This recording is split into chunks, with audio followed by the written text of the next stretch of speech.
Ayan po, magandang araw po mga kalingap. Andito tayo ngayon sa Daet, Camarines Norte. So, ang vlog po natin ngayon ay kukontakin po natin yung nakaraang last vlog po natin doon sa batang hindi madala ng magulang sa ospital dahil walang budget, walang pangkain sa ospital yung inaalala nila. Kaya yung mga nakapanood po at sobrang naawa po doon sa bata ay ngayon po alamin po natin yung update kasi merong sponsor na si Miss Ossie at 50. Ay nagbigay po siya ng 1,000 pesos pandagdag po doon sa pampa-ospital doon sa bata na 1 linggo nang sumasakit ang tiyan at hindi po madala-dala sa ospital. Sabi ko nga doon sa magulang madala lang sa ospital. Ayan, saka na po problemahin yung kasi mahirap yung magsisisi tayo sa huli. So itatry po natin kontakin po yung magulang ng bata, yung nanay na magulang kung naka-online po siya at ipapadala po natin online yung bigay ni Miss Ossie at 50. Ngayon ay hindi siya makontak, hindi nag-ring. Ayan, sa mga gusto pong nagbigay kahit konting tulong po do sa mag-ina na yun ay pagbalik po natin sa Camarines Sur ay actual po natin na ibibigay at aalamin, ibablog ng personal yung sitwasyon nila doon. Kaya tatry ko pong kontakin maya-maya lang po. Yan mga kalingap, tinatry po natin kontakin.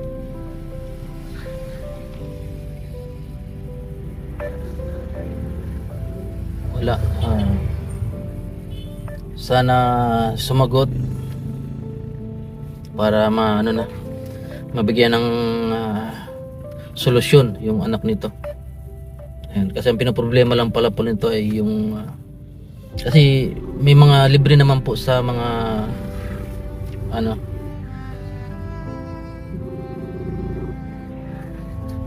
may mga libre naman po sa mga hospital. Yan po nagri-ring. Ayan. Nagri-ring po mga kalingap. Speaker natin.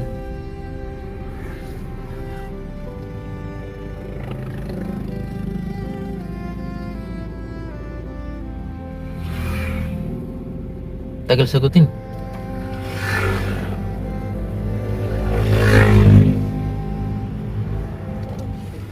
So, wala itong load.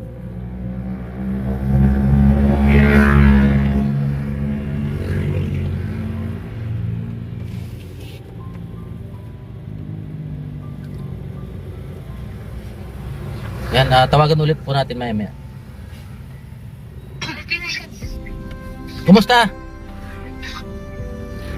Okay, ma'am po. Oh, okay na bagas?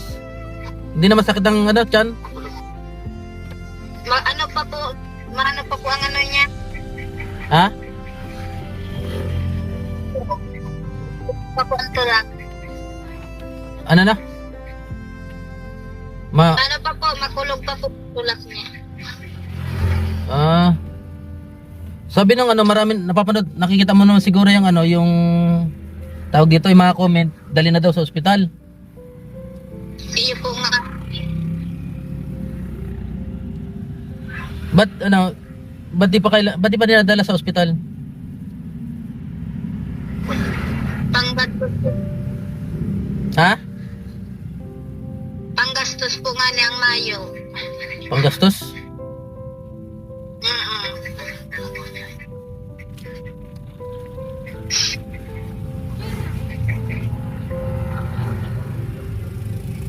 May mga naman kumbaga may libreng hospital naman. Kumbaga yung pangkain lang, mga budget, ganun. Pero uminom naman siya ng gamot. Iyo po, nag-inom man po. Kasi tulak talaga antig niya po. Dahil talaga nadadara ka itong kakulong na hari sa tigti po sa May May nag-comment doon, Ay, painuman. narahay. Ha? Sabi po nga, pag tayo na po na, narahay sa tiktaw ng Dambulog, idara na po na sa BNC. Hmm. May nagsabi doon, ano daw, kahit painumin mo daw ng mga nilagang bayabas. Inibumi na po. Tiktay na mina kung ano-anong bulong na tigay. Ano po talaga nag-ano. Hmm. Dapat talaga Saan nyo balak dalhin yung hospital? Sa BMC na? BNC po, puta, tanga. Araman kung ano. Hmm. So, yan? Napapanood naman siguro yung mga comment, Iba medyo nainis kasi nga, yung parang pinapanood lang daw yung yung sitwasyon ng anak mo. Iyo, Oo. Wag mo nang sininat pa. wag mo nang masyadong intindihin yun kasi nagano lang yung mga nagmamalasakit lang yun. Iyo po. Nakikita mo yung mga comment. Iyo po. Kaya dapat sana yung mga nagko-comment na lang, suggest, tapos kung gustong tumulong kasi siguro sila hindi nila nararanasan yung hirap sa buhay, Iyo po. parang may ininda na naman si Ninita kasi yung niya, parang nasakit na naman yata. Nasakit naman tiyan mo, ni.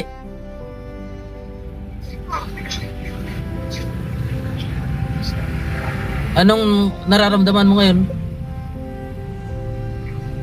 Tulak po.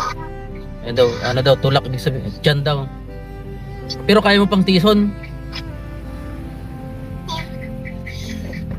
Anong niresitang gamot pala dyan? Ano ito? Display to this. So ibig sabihin libre lang yung yung gamot. Ipitong tigdaw po sa Kuya Medicare po. Libre. Dapat talaga kasi ang mga ospital nga naman ngayon ay nag-offer sila ng mga libreng katulad sa mga member ba kayo ng Porpis? Dahil po. Hindi kayo nag-member ng Porpis? Sayang. Di pa po ko dyan na. So ganito, may may nagpadala ng siguro pang lang naman, maliit lang naman, galing kay Miss Osi at 50, padala ng 1,000, siguro baka pwede na yun muna. Malay mo may magandang loob na magbigay at na lang, kumbaga kasi bawal mag-video doon sa hospital.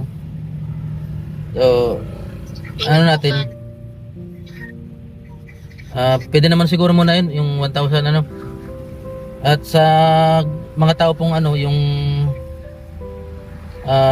huwag naman tayong manghusga agad ng tao base sa nakikita natin kasi talagang buti yung mga yung mga naghuhusga ay may mga kaya-kaya sa buhay.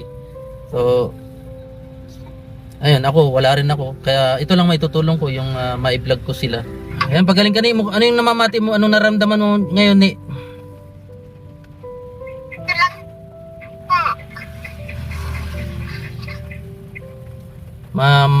Masakit yung tiyan mo? So ganito, merong nagmagandang loob na papadalang kayo ng kunti lang naman ng budget, pero sa awa ng Diyos sana makatulong sa inyo, Iyo po. Parang nasakit na naman yung tiyan ni Nini. Araw-araw po sinasakit ng tiyan niya po. Araw-araw, gabi-gabi. Baka hindi kaya Lagi po siyang inaatan. Tiyan niya lagi umiiyak niya. hindi kaya ulcer yan? Namilipit sa na sakit. Wow. Hindi ko makuha. Oo, mayroong nagbagandang loob at sana mayroong pang magmamagandang loob kasi ano lang naman yan kumbaga ang buhay ng tao isang beses lang yan.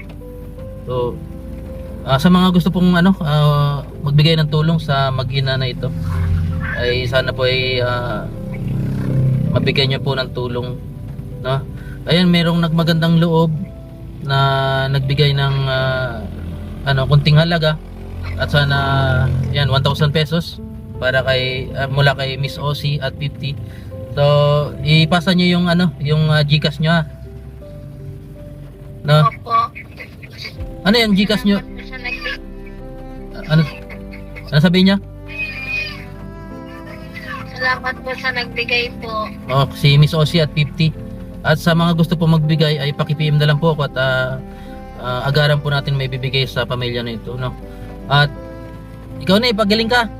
Ha? Ne? Akong payat. Masakit pa rin yung tiyan mo? Makulog pa? Papa po. Nakakalikan. Mga ganong sitwasyon talagang hirap na. So, ibababa ko tong tawag. Ipasa mo yung GCash number nyo. Ano tong GCash number nyo? Sa inyo o sa yung ipapasa nyo GCash? Amin po. Sarili nyo GCash? Ayan. Sa mga gusto rin pong magbigay sa kanila, pwede po kayo magdirekta na lang sa kanila or ipadaan din sa akin para kung gusto niyo po magpa-direkta o ayaw niyo pabanggit ang pangalan, pwede niyo na pong idirekta sa kanila at Diyos na lang pong bahala sa inyo, ang Panginoon na lang pong bahala sa inyo magbalik. So yung mga gusto naman pong magbigay at gustong actual na mapasalamatan ay ipadaan nyo na lang po sa akin at ibibigay po natin sa kanila para may vlog po natin. So Nene, ingat kayo dyan, ha.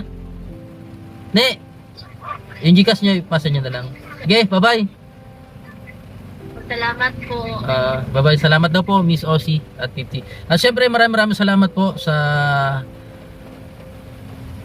lahat po ng mga sumusuporta po sa ating Team Kalingap. Yan, maraming salamat. At syempre kay Kuya Bal Santos Matubang, Kalingap Rap. Pero ano ko rin po to kay Kuya Bal, baka sakaling magbigay ng kahit konti at makita yung yung sitwasyon ng mag-ina. At syempre kay Kalingap Rap.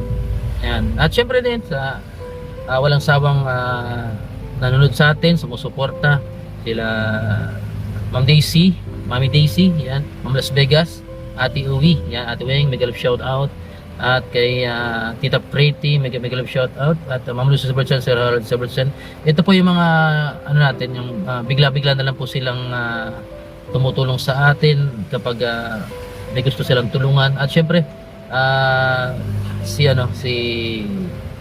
Ate Siyang Romse. Ayan po, at maraming salamat po sa lahat yan kay siyempre shoutout din kay Tita Marilyn Hickman at sa mga pa natin sa sumuporta sa atin mga nakaraang buwan. Siyempre sa nagbigay nung nakaraang linggo sila Ma'am Connie Sanchez, Team Week yan, at siyempre si Ma'am Maylin, Ma'am Jenny, mega love shoutout, at si Tita Early, ayan, at si Tita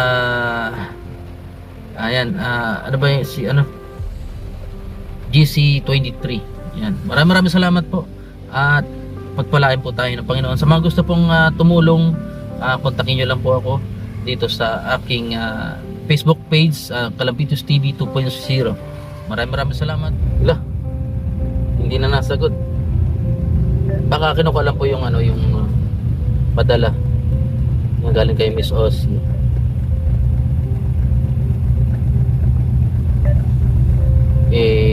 Kontakan ulit po natin may. Okay na? Na-receive nyo na? Okay na po. Sige. Okay. Basta ingat kayo at alagaan mo yung anak mo, no? Opo. Huwag mong pababayaan kasi yan, may malaki yung pangarap yan, naiyak na naman. Yan. Sige. Bye-bye na. Opo. Opo, salamat po. Okay. Ano sabi mo kayo na sa nagpadala? Salamat po. Ayan. Bye-bye. Ingat kayo dyan. Opo.